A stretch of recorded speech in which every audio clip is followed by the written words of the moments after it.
Recall that soldering is a metal joining technique used to join both similar metals and different types of metals. Soldering is used for joining electrical parts and electrical wires in the circuit. Electronic connections may be hand-soldered with a soldering iron. Recall that soldering can also be used for joining copper pipes used in HVAC system. This is similar to brazing process. We need to use torch for heating the pipes to soldering temperature. After successfully cleaning the pipe, the next step is applying flux using flux brush. This is because filler metals used for soldering do not have flux present in it. Recall that flux helps the filler metal flow better and protects the metal from rust. We use a brush to apply flux. It is similar to flathead paintbrush.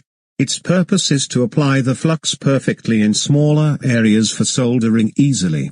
We need to apply flux only on ends of pipe that we are going to connect.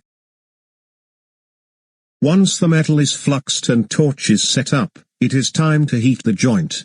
Before we start heating the joint, we heat the pipe by using neutral flame. Recall that a neutral flame is used for uniform heating. Recall that a neutral flame is produced by adjusting the supply of oxygen.